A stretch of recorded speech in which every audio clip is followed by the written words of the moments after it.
cosa ha potuto vivere Giuliano, ma Giuliano come Giuliano, cioè come persona, no? Come sei tu, al di là di quella che è la giustizia, la criminalità, la verità, ma l'uomo Giuliano, Salvatore Giuliano. E allora questo brano, questo video nasce da una ricerca, da una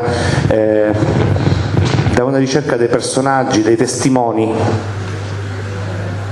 perché purtroppo noi siamo soggetti, appunto, ripeto, al revisionismo. Quando muoiono i testimoni oculari si procede a cambiare la storia, e quindi certe volte andare a raccogliere la testimonianza di chi tra qualche anno non ci sarà più magari lascia un cenno, un ricordo che può contrastare il voler cambiare. E sicuramente Giuliano all'età di 22-23 anni l'avrà vissuta in qualche modo questa vicenda, e questo è quello che abbiamo voluto raccontare noi con quella canzone che più tardi proporremo.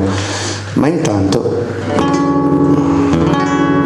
per un buon senso di incoerenza, la Sicilia e l'Africa ci hanno ispirato una bossa nova.